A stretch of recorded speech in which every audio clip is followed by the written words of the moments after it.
Hello students, कक्षा 10 की गणित की इस क्लास में स्वागत है आपका। आज भी हम बहुपद से रिलेटेड और पॉइंट्स को बताएंगे। इससे पिछली क्लास में भी मैंने आपको चर राशि, अचर राशि, बीजीय व्यंजक और बीजीय व्यंजक को बहुपद के लिए कौन कौन सी शर्तें हैं उनके बारे में बताया था, बहुपद के मान के बारे में बताया था। इस क्लास में भी मैं बहुपद से रिलेटेड और भी बिंदुओं को ले रही हूँ। तो शुरू करते हैं। इसमें एक पहला पॉइंट है जो मैं ले रही हूँ, बहुपद के शून्यक। बहुपद के शून्यक क्या होते हैं? यदि किसी बहुपद Px में चर x के स्थान पर a प्रतिस्थापित करने पर Pa बराबर 0 हो तो a को बहुपद का एक शून्यक कहते हैं। ये बहुपद के शून्यक की परिभाषा है। उदाहरण से इसको हम समझते हैं। मान लीजिए हमारा कोई एक बहुपद है x चर में x² - 1। अब इसके हम x की जगह यानी इस चर राशि की जगह कुछ मान रख करके देखते हैं और देखते हैं कि बहुपद का मान क्या होता है। तो सबसे पहले हमने x बराबर क्या लिया, 0 हम रख रहे हैं। x बराबर 0 रखने पर इस बहुपद में देखिए x की जगह मैंने 0 रखा यानी P0 बराबर x² की जगह हमने 0 रखा, 0 का स्क्वायर 0 होता है, -1। तो ये क्या आ जाएगा हमारा -1। यानी जब हम इस बहुपद में x चर राशि की जगह x रखते हैं तो इस पर बहुपद का मान हो जाता है -1। इसके आगे हम देखते हैं, इसी बहुपद में हम x बराबर 1 रखते हैं तो देखिए क्या परिणाम आता है। तो x की जगह हमने 1 रखा तो 1 का स्क्वायर -1, तो यहाँ 1 का स्क्वायर 1 होता है, 1 - 1 क्या आया, 0 आया। यानी जब हमने इस बहुपद में x के स्थान पर 1 रखा तब इस बहुपद का मान क्या हो जाता है, 0। अब तीसरा और एक हम मान रख लेते हैं। x बराबर हम -1 रख रहे हैं तो यहाँ पर x बराबर -1 जब हम रख रहे हैं तो -1 का स्क्वायर यानी x² -1 में हम x की जगह हमने -1 रखा तो -1 का स्क्वायर क्या होता है, 1, क्योंकि -1 गुणा -1 बराबर होता है +1। तो ये 1 हो गया, -1 1 में से 1 गया, क्या बचा, 0। अब हम इन तीनों ही परिणामों जो बहुपद के मान आए हैं हमारे, इसमें पहले में जब हमने x बराबर 0 रखा तो मान क्या आया, -1। जब हमने x बराबर 1 रखा तब मान क्या आया, 0। जब हमने x बराबर -1 रखा तब भी इस बहुपद का मान क्या आया, 0। तो आप देखिए जब हम बहुपद में x की जगह कोई मान रखते हैं तो बहुपद का मान 0 कहाँ पर हुआ है। जब हमने x बराबर 1 रखा है तब बहुपद का मान 0 हुआ है, जब हमने x बराबर -1 रखा है तब बहुपद का मान 0 हुआ है। तो यदि ऐसा करने पर बहुपद का मान 0 होता है तो ये जो हमने ये हमारे मान रखे हैं हमने चर राशि की जगह, वो इस बहुपद के शून्यक होंगे। तो यहाँ पर 1 और -1 जिनको हमें बहुपद में रखने पर बहुपद का मान 0 हो जाता है तो ये हमारे इस बहुपद के शून्यक होंगे। तो यहाँ पर शून्यक क्या है, 1 और -1 बहुपद x² - 1 के शून्यक है। तो आपके समझ में आ गया कि शून्यक क्या होते हैं, यानी उन मानों को हम चर राशि की जगह रखने पर बहुपद का मान यदि 0 हो जाता है तो वो मान उस बहुपद के शून्यक कहलाते हैं। अब आगे देखिए, रैखिक बहुपद हमने पढ़ा है जिसमें चर राशि की घात अधिकतम घात 1 होती है, वो रैखिक बहुपद कहलाता है। अब रैखिक बहुपद के कितने शून्यक हो सकते हैं? तो रैखिक बहुपद का अधिकतम एक शून्यक होता है, न्यूनतम हमारा यानी 1 से कम हो सकता है, यानी कोई भी शून्यक नहीं भी हो सकता, यानी 0 शून्यक भी हो सकता है, पर अधिकतम कितना होगा, 1 से ज़्यादा इसका शून्यक नहीं हो सकता। दूसरा है द्विघात बहुपद जिसमें चर राशि की घात कितनी होती है, 2। उसको हम द्विघात बहुपद बोलते हैं। और द्विघात बहुपद के शून्यक अधिकतम 2 हो सकते हैं, यानी द्विघात बहुपद का शून्यक 1 भी हो सकता है या फिर 1 भी नहीं भी हो सकता है, 1 भी शून्यक नहीं हो सकता, ऐसा भी हो सकता है, पर 2 से ज़्यादा शून्यक नहीं होंगे, यानी ज़्यादा से ज़्यादा 2 शून्यक हो सकते हैं। त्रिघात बहुपद में कम से कम एक बहुपद एक शून्यक होना होता है, यानी त्रिघात यानी त्रिघाती जिसमें चर राशि की घात 3 होती है, ऐसे बहुपद उसमें कम से कम एक शून्यक होता ही है। और अधिकतम कितने शून्यक हो सकते हैं? 3 शून्यक हो सकते हैं, यानी 3 से कम हो सकते हैं और 3 मैक्सिमम है, 3 से ज़्यादा शून्यक नहीं हो सकते हैं। यानी हम कह सकते हैं एक तरीके से कि मैक्सिमम जो शून्यक होते हैं उस पर जो चर राशि की जितनी घात होती है उतने ही अधिकतम शून्यक उस बहुपद के हो सकते हैं। तो आपकी समझ में आ गया होगा। अब है आगे नेक्स्ट पॉइंट जो हमारा बहुपद से रिलेटेड है, वो है कि बहुपद के शून्यकों का ज्यामितीय या ग्राफीय अर्थ क्या होता है। यानी ये तो हमने मान लिया कि बहुपद के मान में यानी x चर राशि की जगह कोई मान रखने पर यदि उस बहुपद का मान शून्य हो जाता है तो वो मान क्या है? उस बहुपद के शून्यक हैं। पर ग्राफ पेपर पर यानी ग्राफीय अर्थ क्या है? ग्राफ पेपर पर यदि हम उस बहुपद को निरूपित करें तो उनका मतलब शून्यक से क्या मतलब रहेगा, शून्यक क्या होते हैं। तो बहुपद का जो ग्राफ, यदि हम ग्राफ पेपर पर बहुपद से रिलेटेड जो ग्राफ बनाएं तो जितनी बार वो ग्राफ है वो x अक्ष को प्रतिच्छेद करेगा उतने ही उस बहुपद के अधिकतम शून्यक होते हैं। जैसे हम इसमें यहाँ पर नीचे देख रहे हैं कि पहला जो फर्स्ट है हमारा ये ग्राफ पेपर पर हमने बताया है, इसको एक सरल रेखा है, यानी ये एक रैखिक बहुपद से निरूपित रेखा है। यानी रैखिक बहुपद है उससे क्या बनता है? एक सरल रेखा बनती है। और सरल रेखा यहाँ पर देखिए इस x अक्ष को एक बिंदु पर काट रही है। केवल हम x अक्ष के लिए देख रहे हैं, y अक्ष को भी काट रही है, पर हमको सिर्फ x अक्ष देखना है। तो ये जो बहुपद का ग्राफ है ये इस x अक्ष को कितनी बार काट रहा है? 1 बार। तो इस बहुपद का शून्य कितना होगा? 1। तो हम इस ग्राफ से देख करके बता सकते हैं कि इस बहुपद का शून्यक 1 होगा। नेक्स्ट आ जाइए दूसरे ग्राफ में देखिए आप कि इसमें जो हमारी ये सरल रेखा है यानी ये बहुपद से के द्वारा निरूपित जो ग्राफ है ये इस x अक्ष को कहीं पर भी नहीं काट रहा है।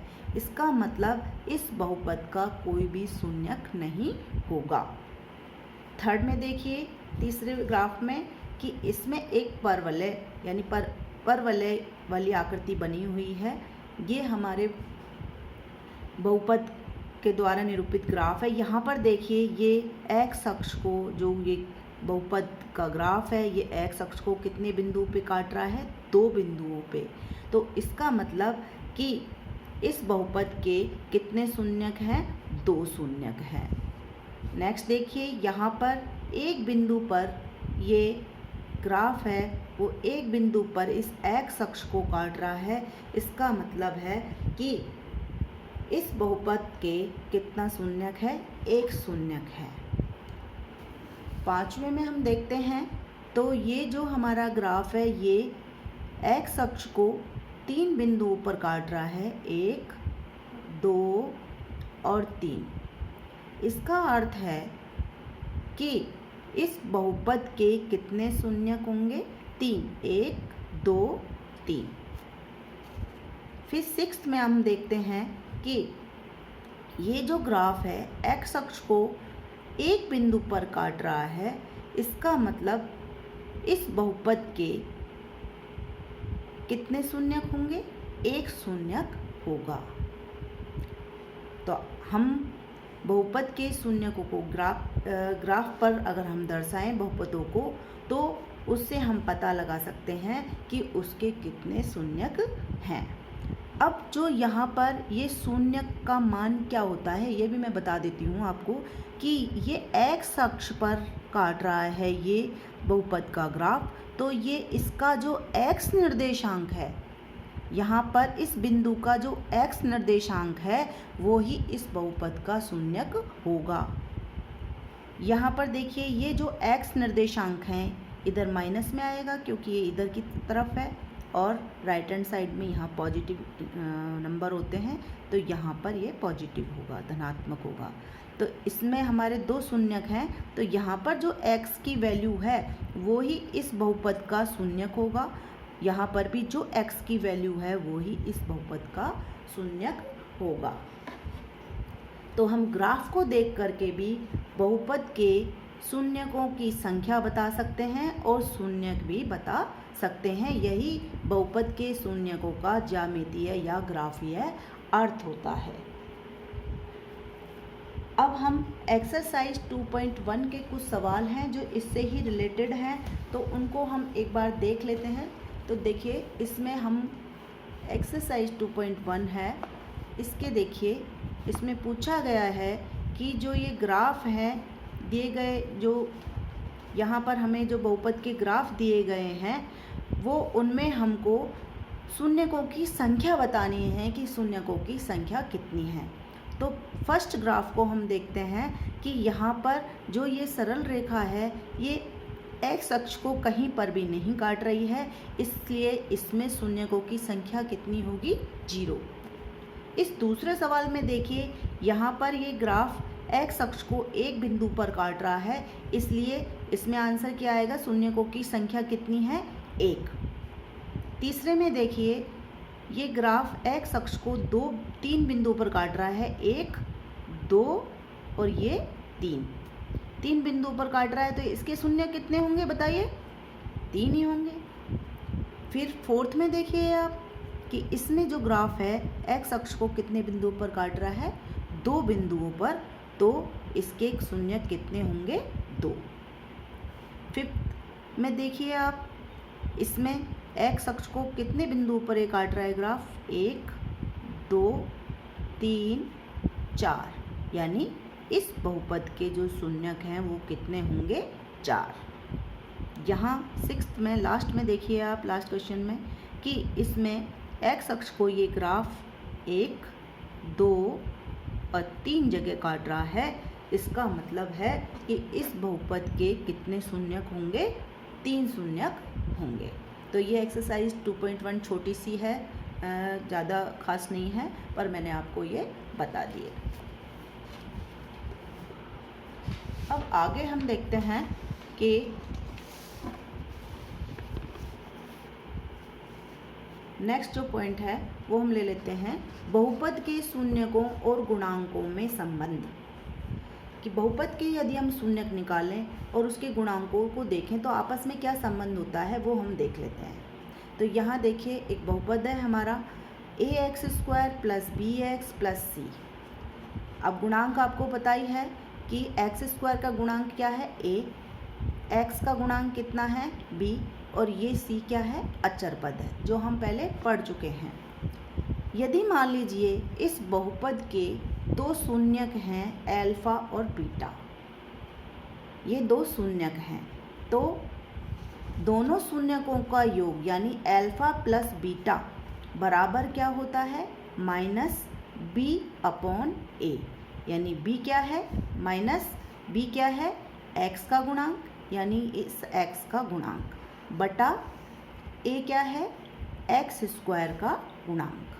तो यानी किसी भी बहुपद में जो ये हम द्विघात बहुपद ले रहे हैं, इसमें शून्यकों का योग किसके बराबर होगा? माइनस, शॉर्ट में हम लिख सकते हैं -b/a, और वैसे हम लिख सकते हैं इसको कि x का गुणांक माइनस x का गुणांक बटा x² के गुणांक के बराबर होता है। अब इन्हीं शून्यकों का गुणनफल, जो ये शून्यक हैं अल्फा और बीटा, इनका गुणनफल यानी अल्फा गुणा बीटा बराबर क्या होता है? c/a, यानी अचर पद बटा x² का गुणांक a, यानी शून्यकों का गुणनफल बराबर होता है c/a के और शून्यकों का योग बराबर होता है -b/a के। अब है द्विघात बहुपद ज्ञात करना जब शून्यकों का योग एवं गुणनफल दिया हुआ हो। जब हमें किसी द्विघात बहुपद के शून्यकों का योग दिया हुआ हो और गुणनफल दिया हुआ हो, या फिर हमें शून्यक दिए हुए हैं, तो भी हम उस द्विघात बहुपद को ज्ञात कर सकते हैं। और उसको किस प्रकार से हम करेंगे। यदि शून्यक अल्फ़ा और बीटा हैं, मान लीजिए वो शून्यक क्या है, अल्फ़ा और बीटा, तब वो द्विघात बहुपद क्या होगा कि x² minus alpha plus beta into x plus alpha beta, जहाँ पर k क्या है, एक वास्तविक संख्या है। तो यदि हमें किसी द्विघात बहुपद के दो शून्यक दे रखे हों, तो हम उससे उस द्विघात बहुपद को ज्ञात कर सकते हैं कि वो द्विघात बहुपद क्या है। कि यदि केवल दो शून्यक दे रखे हैं तो हम उनका योग कर लेंगे, उनका गुणनफल कर लेंगे और फिर इस हमारे जो फॉर्मूले में हम लगा देंगे, उसको पुट कर देंगे, तो द्विघात बहुपद हमारा आ जाएगा। ये हम एक्सरसाइज 2.2 में करेंगे। तो आशा है आपको इस वीडियो में ये सब समझ में आया होगा। बहुपद से रिलेटेड जो कॉन्सेप्ट सब क्लियर हो गए होंगे। तो हम आगे 2.2 लेंगे, तब 1 बाय 1 सवाल को लेते जाएंगे और उनको क्लियर करते जाएंगे। Thank you.